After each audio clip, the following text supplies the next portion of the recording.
I'm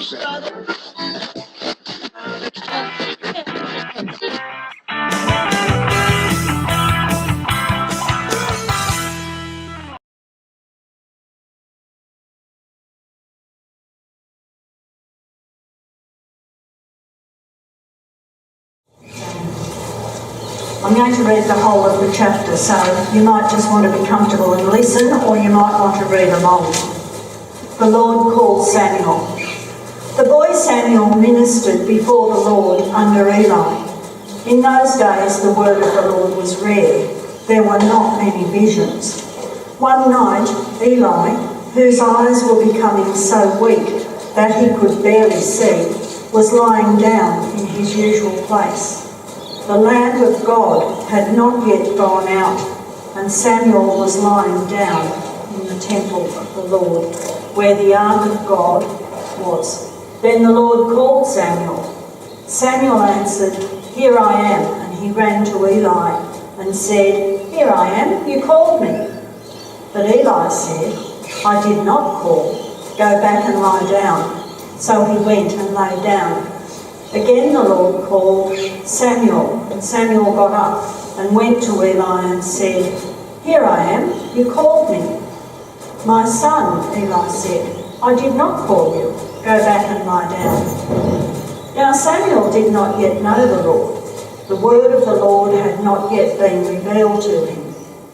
The Lord called Samuel a third time, and Samuel got up and went to Eli and said, "Here I am, you called me." Then Eli realised that the Lord was calling the boy. So Eli told Samuel, "Go and lie down, and if he calls you, say, 'Speak, Lord, for your servant is listening.'" So Samuel went and lay down in his place. The Lord came and stood there, calling as at other times, "Samuel, Samuel." Then Samuel said, "Speak, Lord, for your servant is listening." And the Lord said to Samuel, "See, I am about to do something in Israel that will make the ears of everyone who hears it tingle. And at that time I will carry out against Eli everything I spoke against his family, from beginning to end. For I have told him that I would judge his family forever because of the sin he knew about. His sons made themselves contemptible, and he failed to restrain them. Therefore I swore to the house of Eli, the guilt of Eli's house will never be atonable by sacrifice or offering." Samuel lay down until morning, and then opened the doors of the house of the Lord. He was afraid to tell Eli the vision, but Eli called him and said, "Samuel, my son." "Here I am," Samuel answered. "What was it he said to you?" Eli asked. "Do not hide it from me. May God deal with you, be it ever so severely, if you hide from me anything he told you." So Samuel told him everything, hiding nothing from him. Then Eli said, "He is the Lord. Let him do what is good in his eyes." The Lord was with Samuel as he grew up, and he let none of his words fall to the ground. And all Israel, from Dan to Beersheba, recognised that Samuel was attested as a prophet of the Lord. The Lord continued to appear at Shiloh, and there he revealed himself to Samuel through his word. And Samuel's word came to all Israel.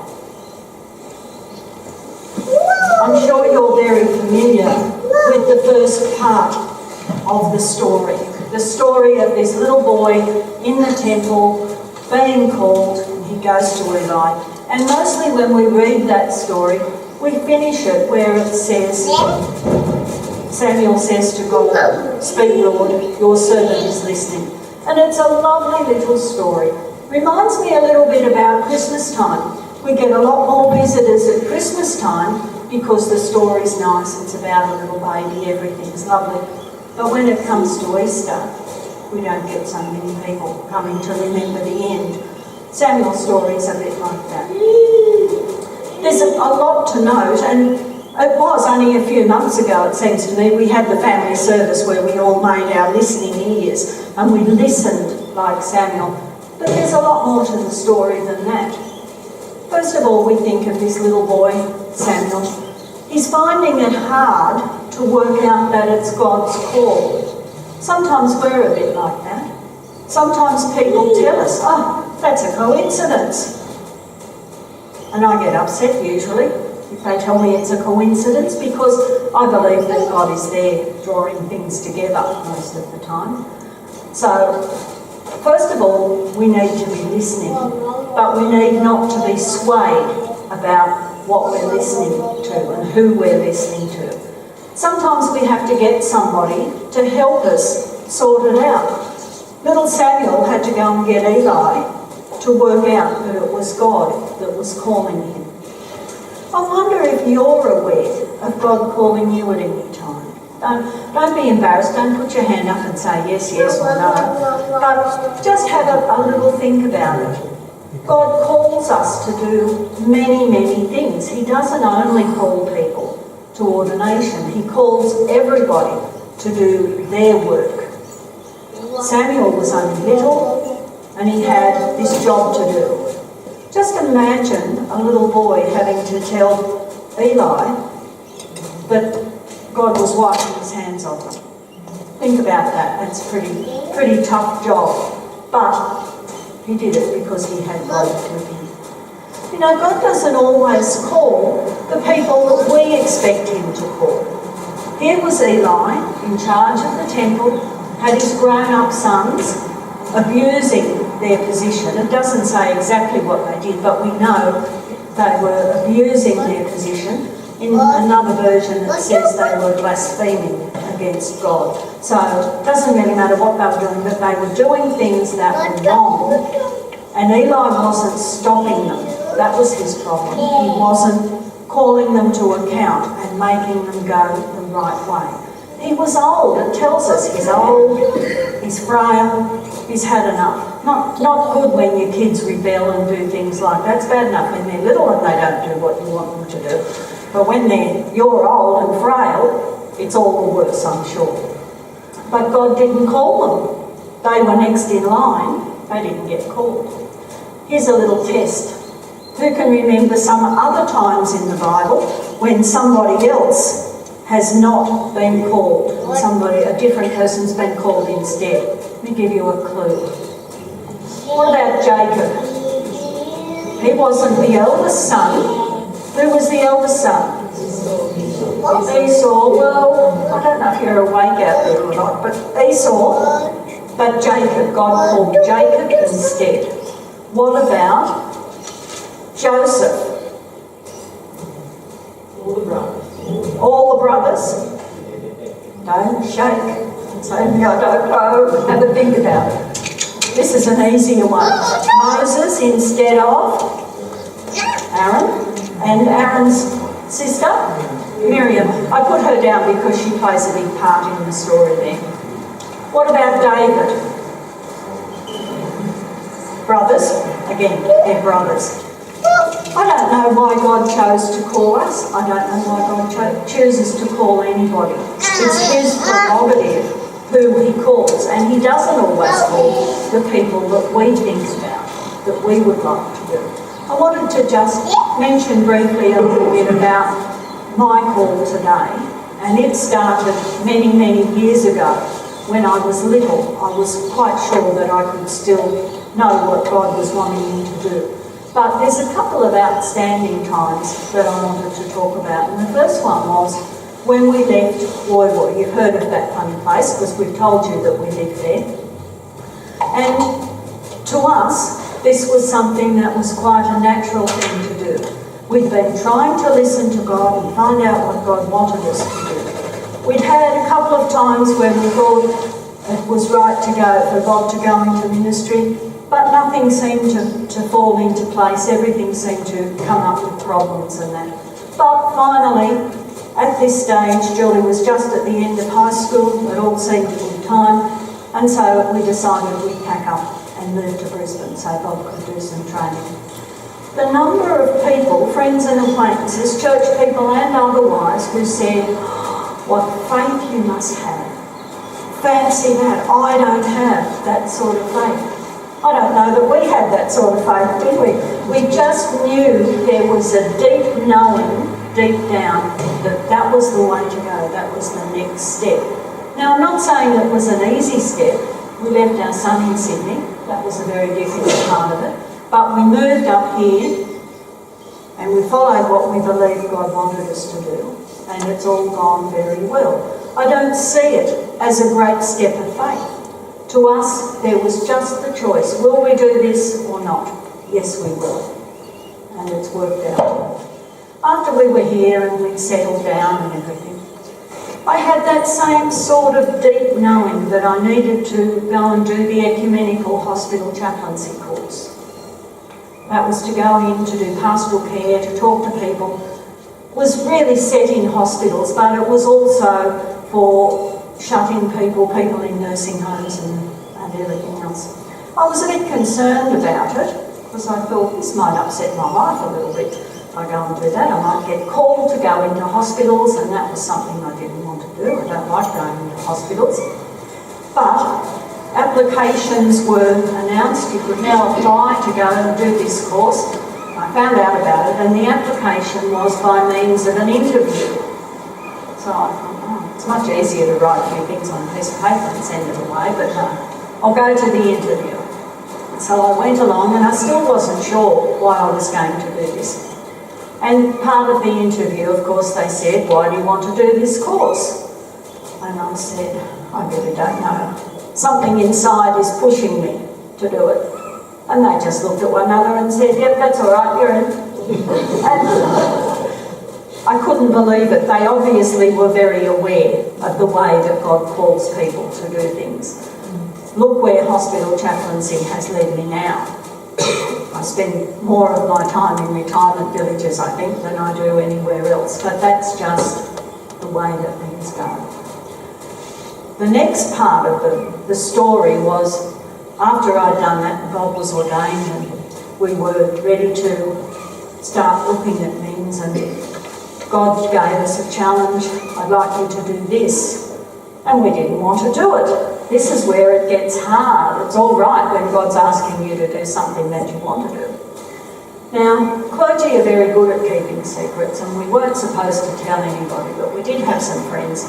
We rang them up and we said, we think we need a bit of help here, we need some prayer. We've been asked to do this. And they said, oh, really? Really? Well, we better pray for you. And then they said, better than praying for you, after you've been to that interview, come and stay the night with us. So the interview went much as we expected, and we got out. Still don't want to do that any more than we did before. We went back to our friends, had a nice dinner and a talk with them and everything. Stayed the night, and I felt terribly restless all night. Couldn't sleep properly. But I kept waking up, and every time I woke up, there was this little bit of a song that came up. Never give up, never let go of the faith He has placed in your heart. It was going round and round in my head every time I woke up. So the next morning I said to God, I had a terrible night's sleep, couldn't sleep at all. And He said, no. He said, I couldn't either. I had the words to a song going in my head. And I said, oh, did you? This is the words that He had. Have faith in God. Let your hope rest on the faith He has placed in your heart. When we put them together, they're the chorus of a song that we like. It's a bit hard sometimes when you get a few words out of context to place it. So this was it. This became our theme song, Have Faith in God. And that's what we've tried to do since then. But a bit further down the track came another call that really blindsided me, and that was the call to ordination. I had no desire to do that, and I had no idea that I would ever be asked to step forward for ordination. When it came, I was absolutely shocked. I don't think I spoke to anybody for a couple of days. I don't think I even said anything to Bob for a few days, because I'm thinking, this can't be real, this can't be for me. But when I looked back, I could see from a child that God had been preparing me to do this. And it started off as, take this step, now take another step, take another step. Oh look, you're nearly there, let's go for ordination. And so that was a call that really upset my life considerably, or upset it the way it was, because I was happy doing a few little things for the church. And suddenly, here's something that's really going to change your life. But God doesn't ask everybody to do that. He asks you to do what he needs to have done in the situation. As I said to the kids, it might be befriending somebody. That would be the first step, as you would realise, into bringing them into relationship with Jesus. There's lots of different jobs to do. When we were teenagers, and I'm going back into the dark ages for the younger people here, we would have a dinner at night, a fellowship dinner or something every month or so, and there'd be 100 people that would turn up to these dinners. You know, when we think now, how many kids do we get to youth group? Nothing like that, nothing like 100. But one of the fears that we had as young people was that we'd be sent to Africa. Now, I don't know what was so frightening about Africa. I think it was just that it was somewhere that we didn't know much about, and we knew that that's what God did. He sent people out to Africa. So there would often be discussions about things, and we would all pull back a bit. Oh, I'm not sure that we really want to commit in case we get sent to Africa. I didn't tell Jennifer that when she was here before, because she was brave enough to go. But when I look around, and we certainly weren't friends with the whole 100 people, but we had a little group of friends there that we were with all the time. Most of them have ended up as ordained clergy spread throughout Australia. Not one was asked to go to Africa once we actually said yes. But, you know, there might be something that's stopping you when God's asking you to do something. It's not always something that's difficult, and it's not always something that's easy. Let's go back to Samuel. He heard God, but he needed some help to understand that it was God. He needed Eli to be able to be with him. But then God asked him to do something that was really difficult.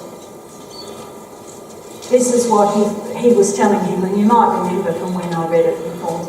The Lord said to Samuel, "See, I'm about to do something in Israel that will make the ears of everyone who hears about it tingle." He's saying this to a little boy.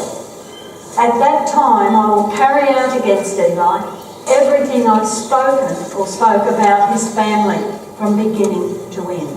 So Eli had been warned. He knew that whatever it was going to happen. "For I told him I would judge his family forever because of the sin he knew about. His sons blasphemed God and he failed to restrain them. Therefore I swore to the house of Eli, the guilt of Eli's house will never be atoned for by sacrifice or offering." You know, it's not a very nice end to that story. But I think we need to think about God is love. We hear that all the time. God is love, God is love. But God is also a judgmental God. He's warned them, and so he's going to continue what he said to them. It's good to think about God as love, but it's also good to think about God is a God of justice and a God of righteousness. And I think we don't do that often enough today in the church. We tend to get it all swept up with God is love. This is the end of the story, and this part's wonderful because you might remember that tiny little boy in the temple grew up and became one of the leaders of Israel, one of the best leaders of Israel. The Lord was with Samuel as he grew up, and he let none of Samuel's words fall to the ground. People listened to what Samuel said. And all Israel from Dan to Beersheba recognised that Samuel was attested as a prophet of the Lord. The Lord continued to appear at Shiloh, and there he revealed himself to Samuel through his word. Samuel was one of the first of the judges. You might remember a bit later on in the story when it's Samuel's pleasure and privilege to anoint David as the future king. Samuel was one of the mighty warriors for God. I wanted to finish with the piece of music that I referred to before, Have Faith in God. If you know it, sing along with it. Many people know it. It's not a new song. It's been around, not as long as us, but it's been around for a while.